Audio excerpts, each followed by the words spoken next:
Hello,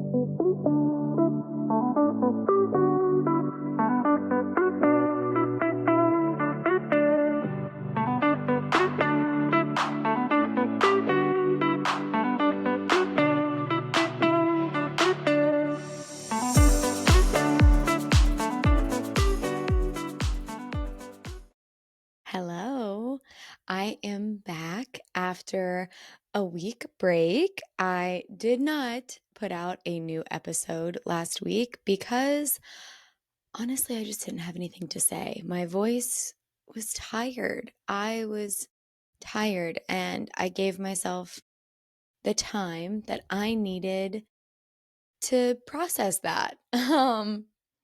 But we are back this week with a new episode of Turn the Page podcast.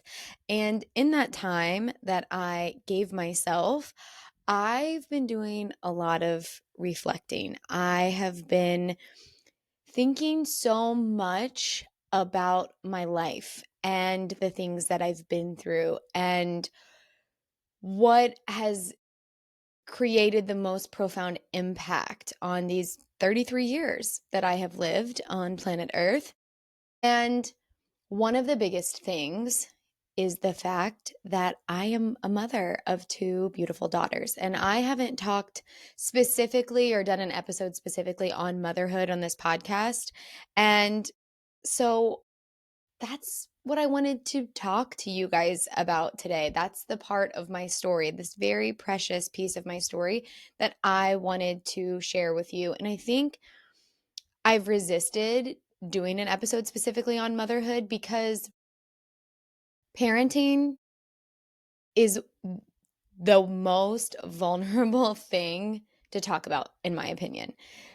I can talk about my divorces. I can talk about, my depression. I can talk about anxiety. I can talk about my body image. I can talk about these other things with such ease.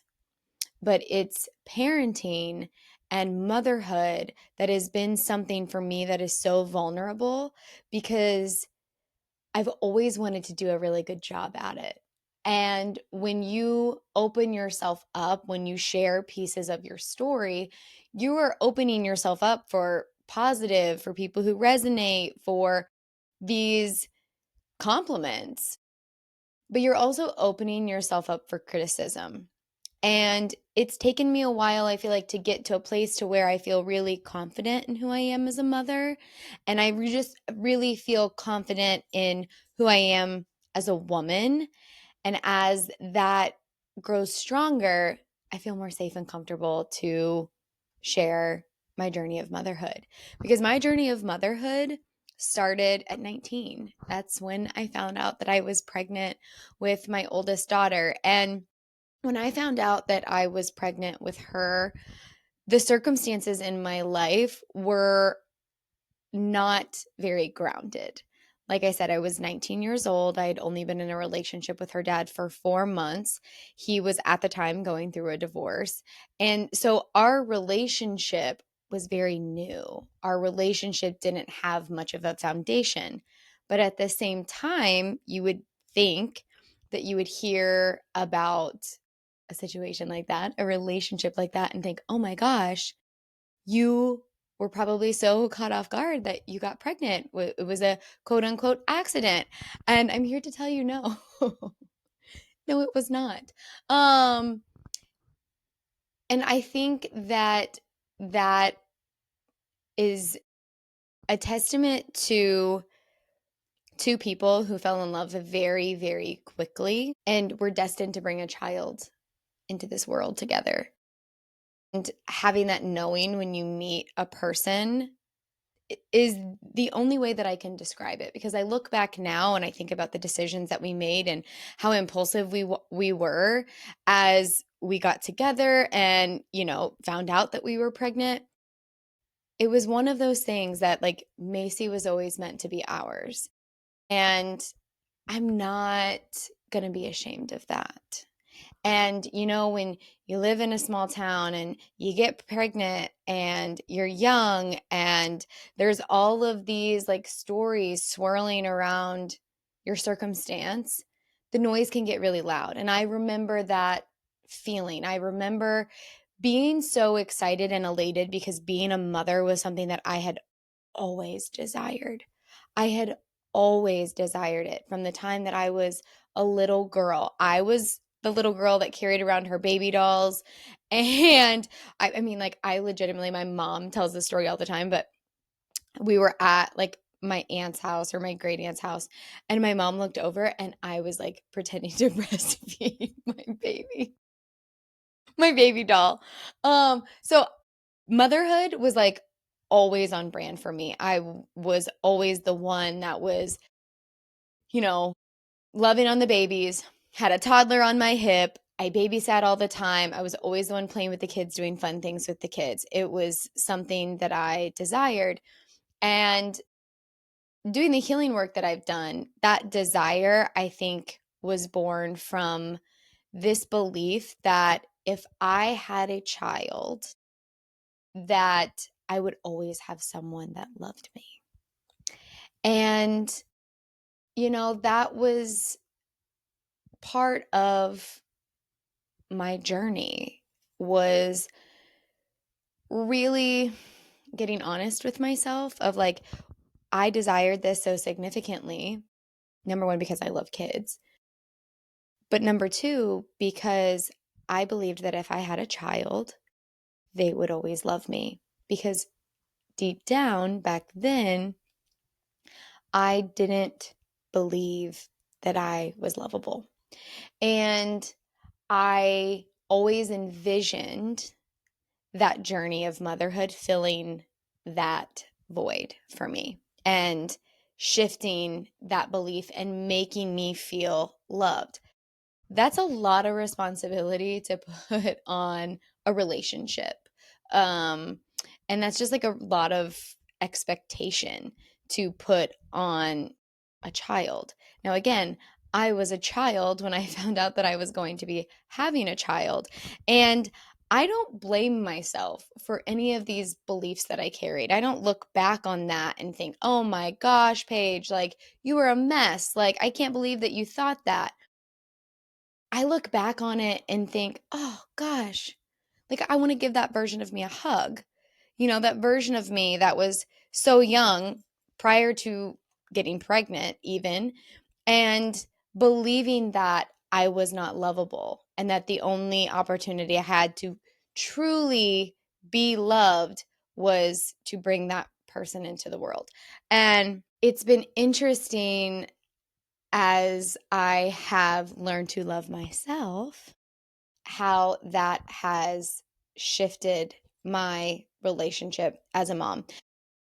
So, going back to being 19 and finding out that I was going to be a mother, like I said, I was both very excited, but also so uncertain and so full of fear because all I wanted to do was number one, be loved, but number two, do a really good job at being a mom.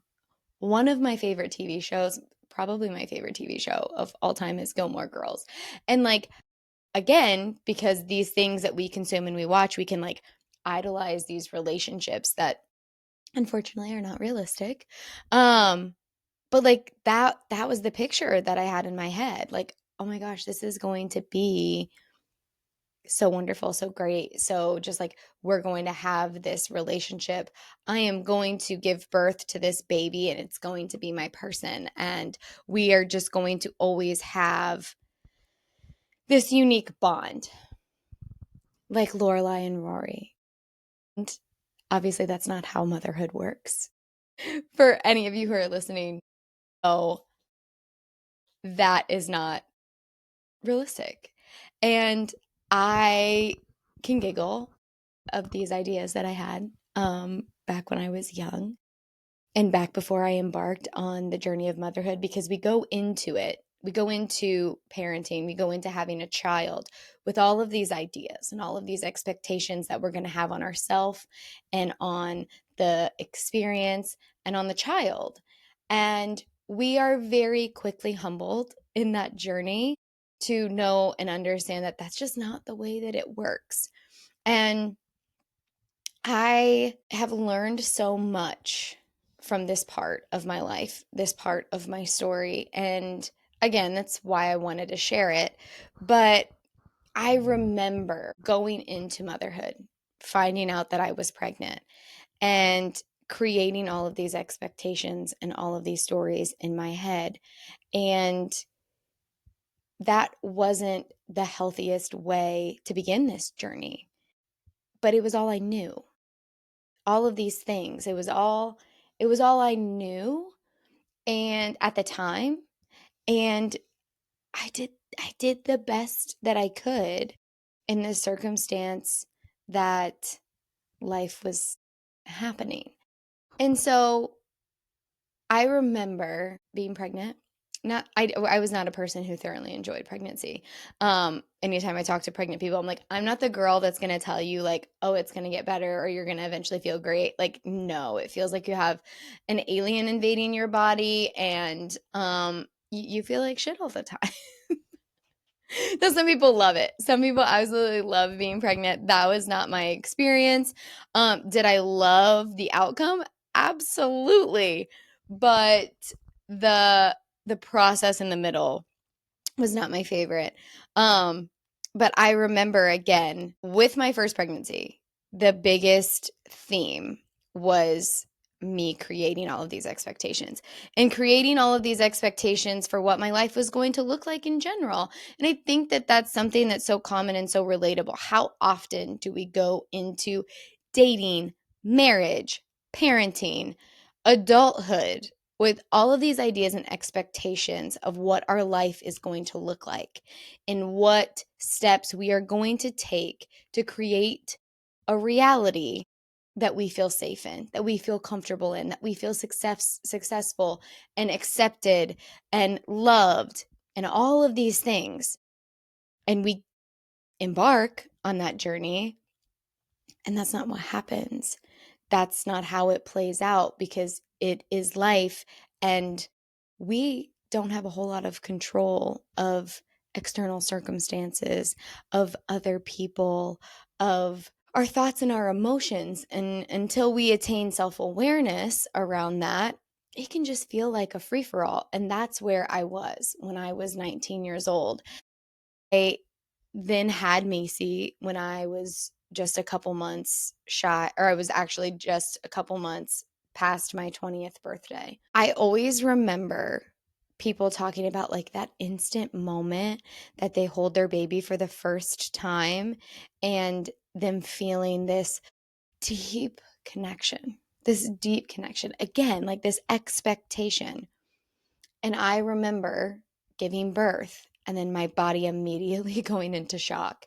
And I threw up and was violently shaking because I was freezing to death. It was also July, so it was not cold outside at all. But I felt like a failure because I didn't have that moment. Now, granted, looking back, I had that moment before that baby ever came earthside. And she and I bonded so much more throughout that pregnancy than what I realized. But after my body calmed down, after I was able to like hold her and look at her, I felt such a deep well of love and such a deep well of panic. And I remember thinking, God, you're perfect. And I don't want to be the thing that screws you up. And again, that's a lot of pressure to put on yourself. That's a lot of pressure to put on ourselves as humans, as parents, as mothers. And how many of us do that? Like we think that we're going to enter in to this journey and we're going to have all the answers. We're going to figure it out. We're going to read all of the books. We're going to watch all of the things. We're going to know, and we're going to do it differently than maybe how our parents did it or how we saw other parents do it. And we're going to do such a good job at it that our kid is going to be safe and feel loved and not make any mistakes and not get hurt and not feel pain. Yeah, it doesn't happen. It doesn't work that way. And when I was a young mom embarking on motherhood, I loved Macy with everything that I had and I have now. But back then, I didn't know how to love myself simultaneously. And so I was pouring all of this love into this child, like really because I was such a codependent person at that time, like creating that pattern within our relationship. Um, but not necessarily, again, knowing how to separate who she was as an individual from who I am as her mother. And again, I think that's common. I think that that's common for so many of us when we're young. We become so enmeshed in those relationships with our children because we just love them so much. We want the best for them. And so when she was little, when Macy was little, I remember feeling so much fear. I remember feeling so much fear. And from fear comes control. And I wanted to control everything. I remember we came home from the hospital and I was convinced that I was going to have to sleep on the couch forever, pretty much, because if I went to bed, I was going to sleep too hard and not hear her wake up. Thankfully, between my mother and Macy's dad, I was talked off of that ledge and finally convinced after like 4 days to go to our bedroom. But it was just like small things like that that made me feel like I had some semblance of control, that I could control all of these circumstances so that I could protect her, that I could keep her safe, that I knew that she was going to be well taken care of. While at the same time, I was taking very good care of her, but I was creating this internal storm and all of this heaviness within my body that then was not doing me any favors because then I was so wound tight. I was so stressed out. I was not able to be present because I was so focused on being perfect. And that was just an overarching theme in my life in general when it comes to parenting, when it comes to let's put this in past tense, when it came to my body, when it came to how I looked, my hair, my makeup, my relationship. I wanted everything to appear as though it was perfect because if people saw the cracks, I was afraid that they would then blame me, that then I would be the problem. Because again, we live in a society that most of the time likes to point fingers and find blame because that's how we create a false sense of safety within the world. And we like to have things in absolutes when life is nothing but these abstracts. It's these abstract concepts that we don't always understand. We don't always see clearly. And motherhood is that. It's this thing that is so different for each person and each circumstance and each child. And you have to find your own way to navigate it. And when you are freshly 20 years old and bringing a child into the world and have no self awareness and no idea how to love yourself, things are going to get messy and things are going to get complicated. And I remember, I remember at that time, those first few years of Macy's life, putting so much pressure on myself, but also just being so genuinely happy. And I worked from home. I had a salon in our house. And so I was able to be with her every day. I was able to be with her every single day. And I would be, doing clients' hair, and she would come up and sit in their lap and fall asleep while they read a book to her, or she would sit down, lay down on the floor if she wanted me to rock her and I was trying to finish up with a client, and she would fall asleep to the sound of the blow dryer. But we had these years of it kind of just being us in our own little world while her dad was away at work. And those are moments that I treasure. And those are moments that, again, like I look back on with such love for that version of me that I was, that version of me that was working and taking care of her and trying so hard to just be the best mom that I could be. And if I could do anything to go back and just hug that version of myself and be like, hey, you're doing a really great job. Like, let's love yourself as much as you love this little girl and stop putting all of this pressure on you, because as much as I didn't realize it, that pressure was then translating to her. And I, you know, made sure her hair was done every day and made sure she had the cutest outfits and always was very meticulous about what she did. And I just was like this little like helicopter mom, but because I wanted her to be safe and I wanted her to be protected and I didn't want her to feel pain. And then she broke her collarbone at a year and a half. And I'm telling you right now, I cried way more than that child did because I felt like I failed. I felt like I failed. And, you know, all of this stuff was building up inside of me. All of this stuff was building up and building up and building up. And what I didn't know at that time was that having a child will trigger your inner child wounds more significantly than anything else, in my opinion and in my experience. And so, as she got older and as she started attaining her own personality, and as, I started like really feeling all of that suppression building and all of that pressure building and all of this unworthiness and not believing that I was lovable building inside of myself, it created this perfect storm for me, mentally, emotionally, physically. Did I have fun with my child? Was I present for her? Was I a good mom? Yes, absolutely. But I was also projecting. I was also projecting this idea that things need to be perfect, which I am now seeing the reflection of in Macy at 13. Do I shame myself for it? No. Have I attained the tools to help her overcome that?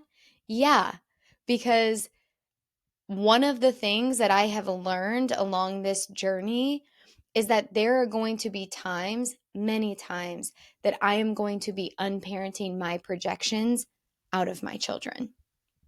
And I love myself enough now to know that, understand that, and have the grace for myself to be able to handle it. Back then, anything negative, anything negative that Macy did, anything negative that I felt like was happening in my life, I took so personally because I felt like it was such a deep rooted reflection of me doing a bad job.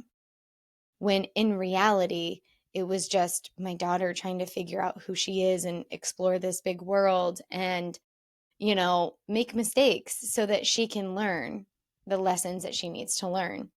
That same concept continues to happen throughout her life.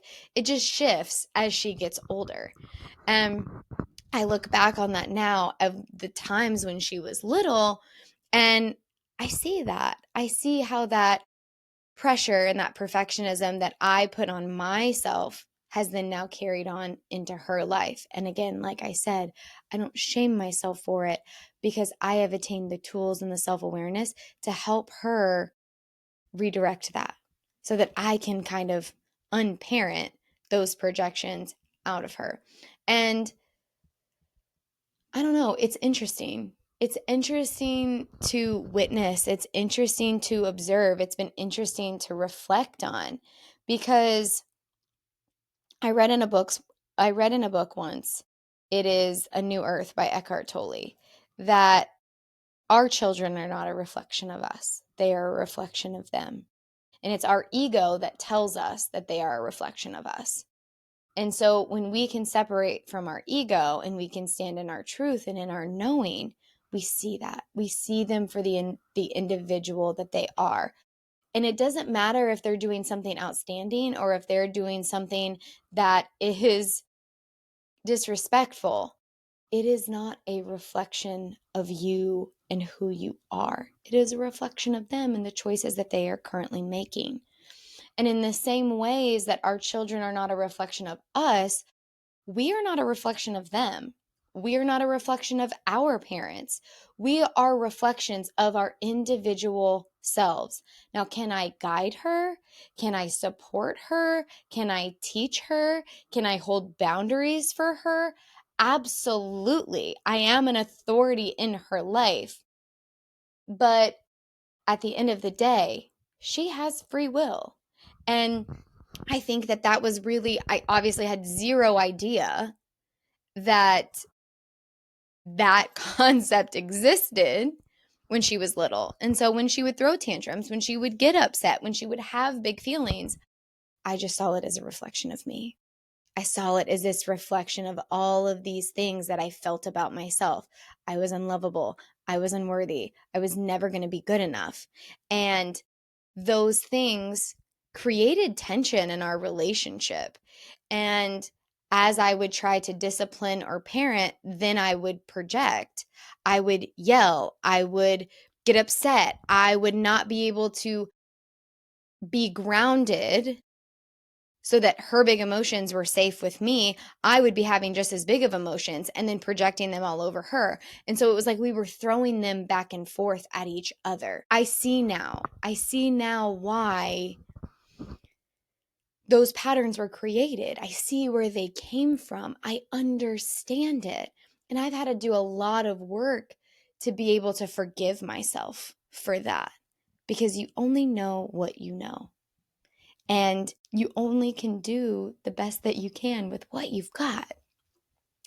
And so, one of the greatest things that I've learned throughout this entire process of being a mother, and from having my daughter at such a young age, and now she's 13, she's a teenager, and we're in this entirely new phase of life, is that I have to be okay with getting it wrong.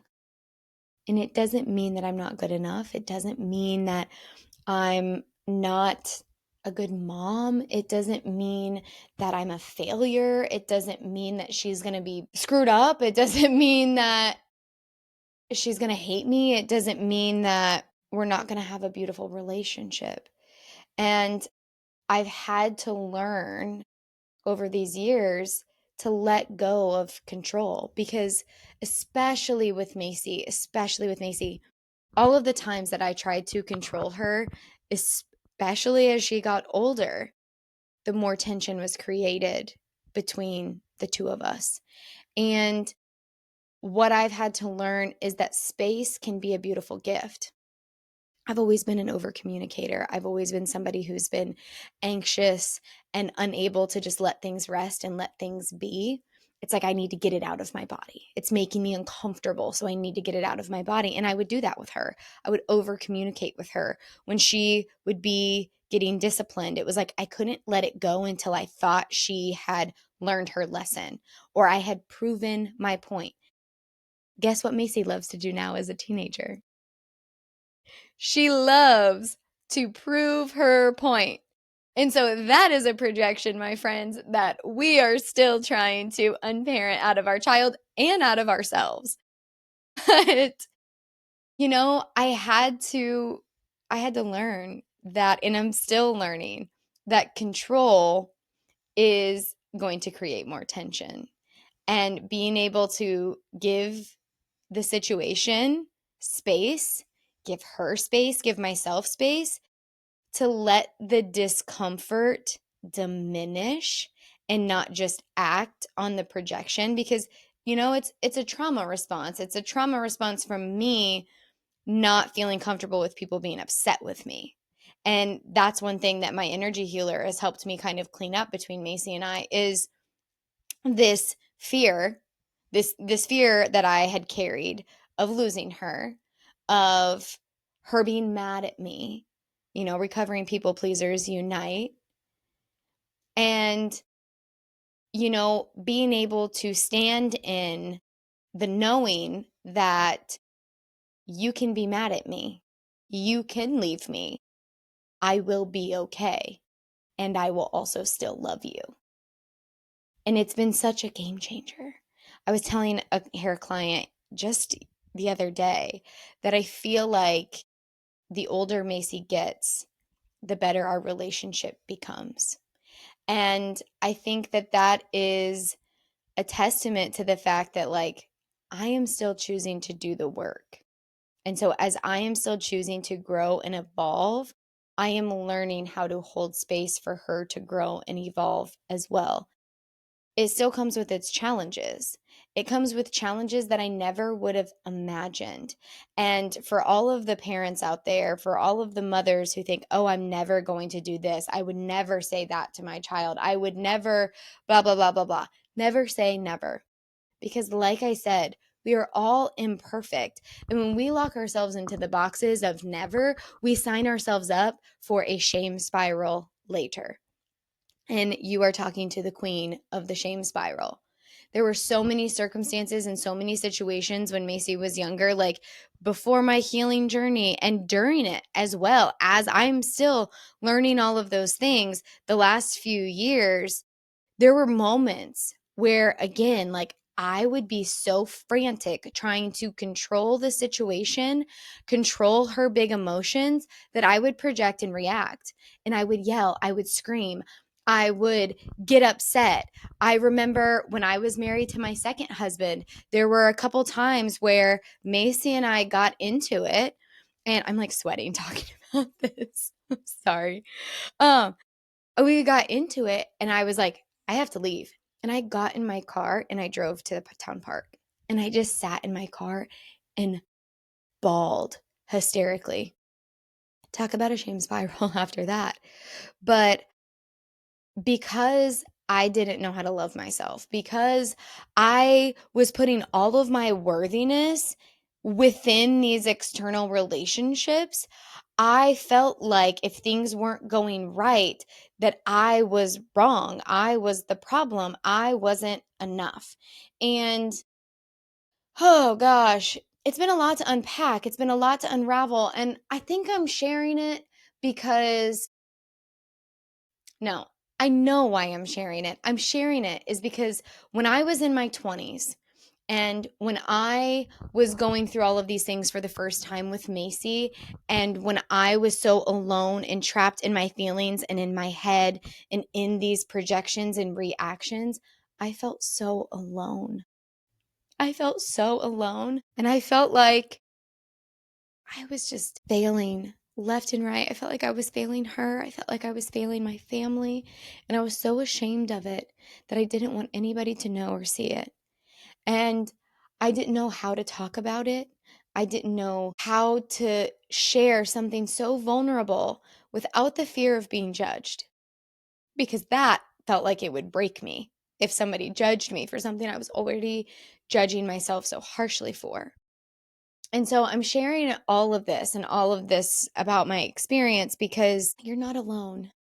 You're not alone if you find yourself reacting to your child, if you find yourself projecting and unaware and reacting from a place of these old inner childhood wounds of not feeling lovable, of not feeling worthy, of not feeling good enough, or whatever it is that comes up for you.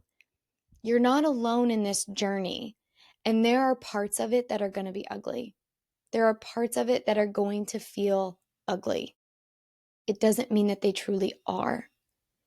And you have to be able to see it from a different perspective.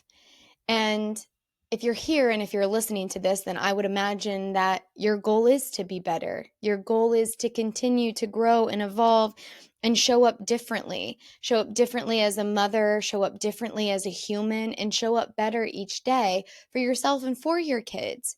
And if that's the case, all of these things, all of these things can be rewritten.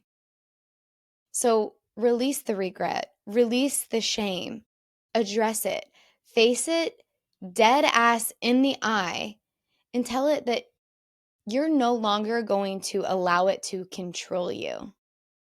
Because when you can give yourself that liberation, when you can own your shadows, the reflection of your light will continue to shine brighter, and that ripple effect will always move farther and faster than anything that you did from a place of projection or your ego or this fear ever could.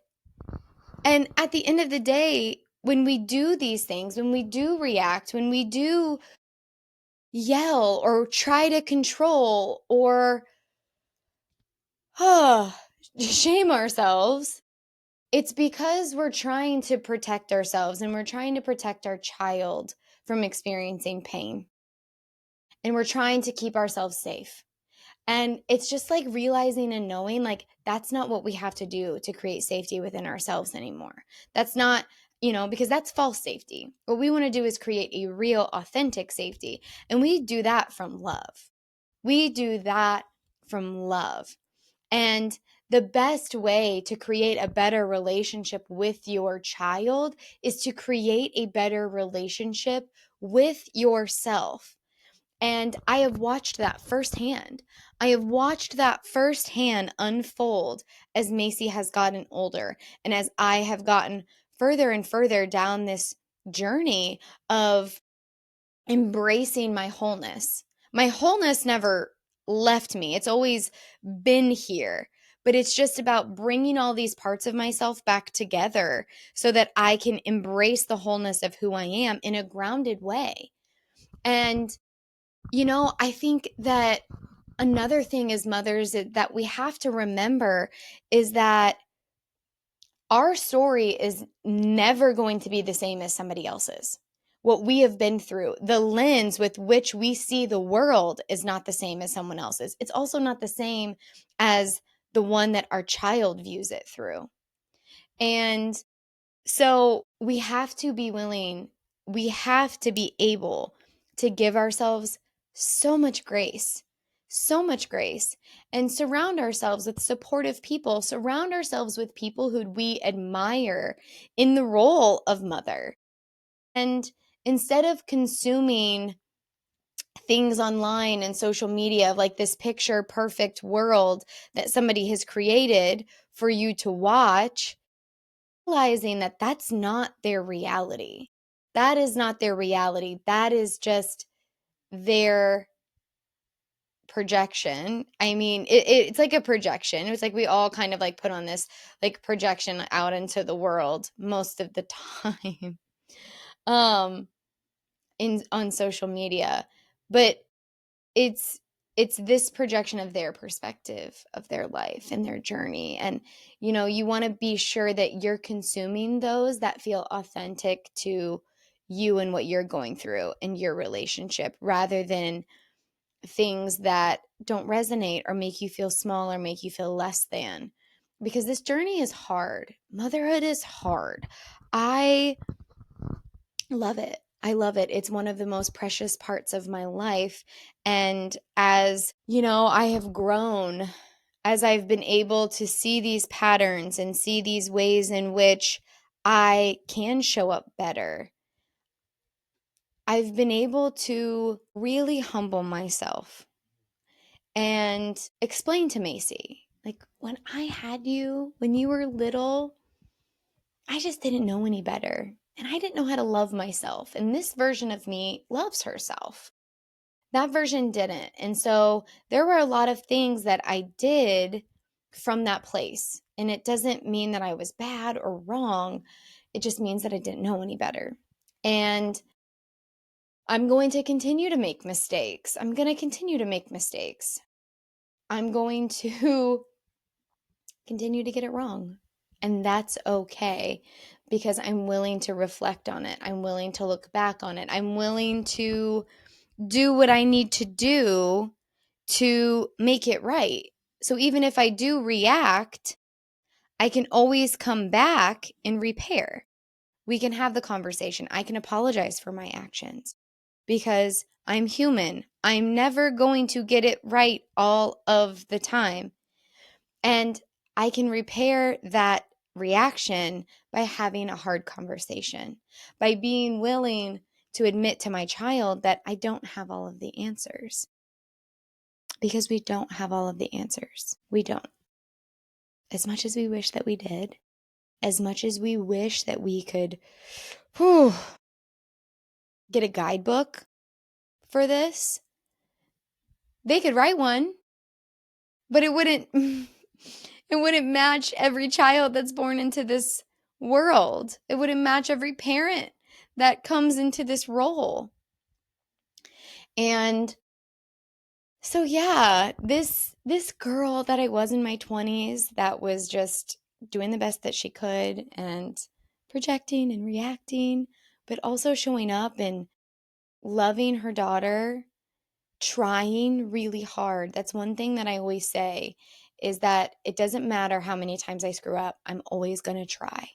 And there's nothing that you could ever do that can make me stop loving you. And I think that consistency of that intention has created a safety and a trust within these relationships with my daughters. And, going through all of the things that I went through in my 20s while being a mother was not easy. When Macy's dad and I got divorced, she was very young. And so she didn't have much of an outward reaction. She just was confused why mommy and daddy didn't live together anymore. And so again, I had to face my shame straight in the eye and be willing to communicate with her in a way that was appropriate and she understood that sometimes things don't work out the way that we want them to. But we're still loved, we're still safe, and we're still a family. It just looks a little bit differently. And one of the things that I always had a hard time with after that was this concept of a quote unquote broken family, that now we came from a broken family, from a broken home. Homes can have two parents and still be broken. And our family has never once been a broken family. Our family has always been a family. There has always been love there. There has always been a unit that has showed up for these children in a way that I am profoundly proud of and will always be proud of. So I had to rewrite what my story was going to look like. And again, as I continued my journey of motherhood, as I continued in trying to figure out who I was while at the same time raising this beautiful baby girl, I did the best that I could with what I had at the time.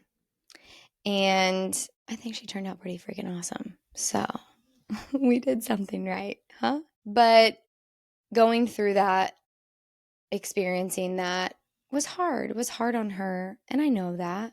It didn't matter how much her dad and I both showed up for her. There was something different. There was something different. Now, it wasn't necessarily negative or fighting or something that she had to deal with, harsh repercussions of, but there were still repercussions. And I had to, again, be willing to face my shame in that. And because that is something that I have done in the last handful of years, back then, I was still holding on to that idea that I could control it all enough to make it seem okay so that I didn't have to face that shame. And that control, once again, left me suppressed, left me feeling small. And when you feel that way about yourself, what happens? You project. Yes, you're right. Ding, ding, ding. You project. And again, that shame is heavy to carry. So after, a year of me being single, Macy and I living in this house that we live in now, I met my second husband. And I had to, once again, shift and figure out, okay, how do you be a mother and date? When do you introduce? How do you go about all of these things in a way that feels safe? I've got to take this sweatshirt off. That feels safe for your child.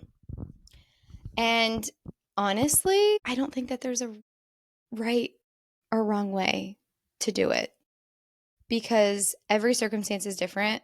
Every child is different. And so I feel like I handled that very well.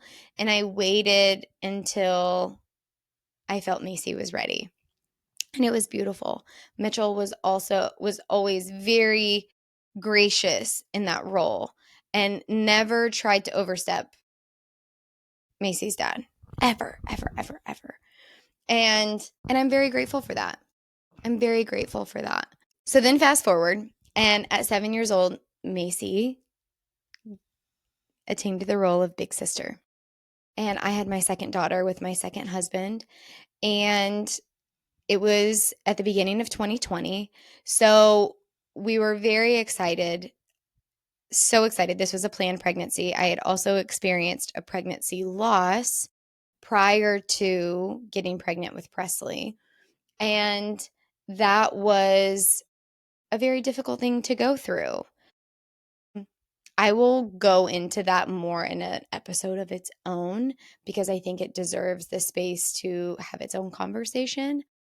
But when Macy became a big sister, she very naturally stepped into the role. But it's been very interesting as I have watched these two grow, how the ways in which I parented Macy when she was little are the ways in which that she tries to parent her sister. And that is something that we have had to work on, that we've had to work on, that we've had to do a lot of work around because, girlfriend, you're not her parent. Girlfriend, you may be the big sister, but you're not her parent.